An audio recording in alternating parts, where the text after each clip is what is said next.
Okay, let me just go. Kobe or LeBron? Kobe. Kobe or LeBron? I mean Kobe. I'm sorry. LeBron or Jordan? Jordan. Jordan all day. Jordan. Oh yes. Okay. Jordan. I'm amongst family. Yeah, I mean, hey, look, LeBron is the GOAT for his generation. Right. When you think about some of the things that he's done, but when you think about the overall, like, the most rings on someone's hand Right. as the star player, not the role player. Right. Well, that's Kareem, that's Michael Jordan, that's Magic Johnson, that's Kobe, Right. and those guys. Well, it's almost like too. You got to be careful when you say that because the first thing somebody will say in terms of that argument, Bill Russell. Well, if it's about rings, Bill Russell got 11. Well- and if it's if about rings, Robert Horry got 7. And I always tell people, listen, man, I can't believe y'all haven't figured this out. There's a difference between being the reason you win and winning for a reason. Right. Robert Horry, right place, right time.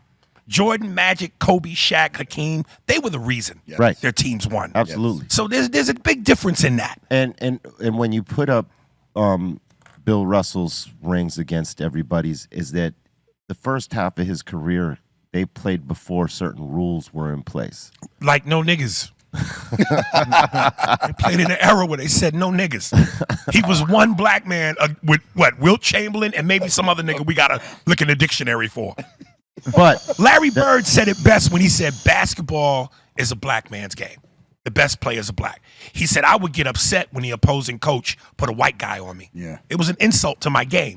So if the best players aren't allowed to play, already there's an asterisk Right. near your stat. Absolutely. Not to mention they played less games.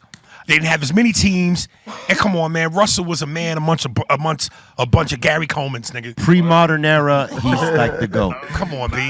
Pre-modern era. Yes. Your boy right there. That's what I say. That's why I agree with you 1,000% on that. I'm not taking anything away from Russell, but he played at a time where it just wasn't, the stew wasn't the ready same, yet. Yeah, no, you're right. Yeah. You're right. Yeah, that's the shit I be saying. And people also go, well, if it's about rings and stats, well, it's Kareem. Let me explain something. It's a lot of ingredients that make up GOAT gumbo. True And that. a lot of these players that they named, they had some of the ingredients. Michael encompassed it all. He had it all. Yeah. Popularity, stats, rings, changing the game, impact. Come on, man. Yeah. And if you knew anything about Kareem was very aloof when it came to the media. He could have very easily been the face of the league, but he didn't like talking to the media. He didn't want to be. Right, he didn't want to be. And you gotta elevate the game Right. to a global level like Michael did and be camera friendly. Yeah. So Michael encompassed it all. That's why he's the GOAT. That is the reality of it. Do you? I mean, yeah. He made other people want to play, whereas other people respected Kareem. They respect the shit out of him. Absolutely. You know, he's your player's favorite player type of thing. You know what I mean? Like, came up with his own shot that no one still to this day could block. Or no one is even attempting to do. Right. And no one can do as best as he.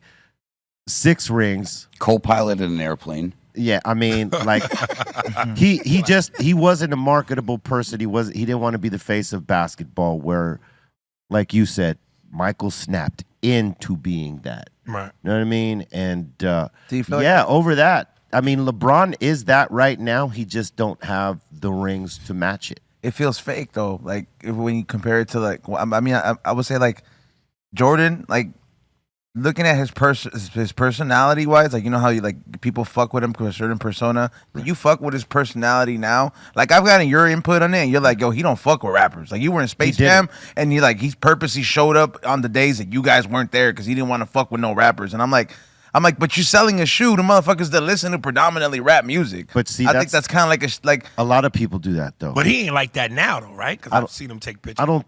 I think he's got a new perspective on things. But back in that time, he didn't fuck with rap music. He liked R&B. Yeah. Anita Baker and shit. He like seemed like this, a you know what I'm jazz saying? You look at the But he's kind of old school too, though. Yeah. Look, think about it like this, right? His era of basketball players, they weren't up on hip hop yet. It's the era right after his, like Kobe. Yes, the guys coming up after him, they're more about maybe some rap music, hip hop music, but his era, they were still into the R&B shit. You could tell Jordan was old school. You said how where that nigga wore his jeans? Yeah. His belt be in his nipples. Yeah.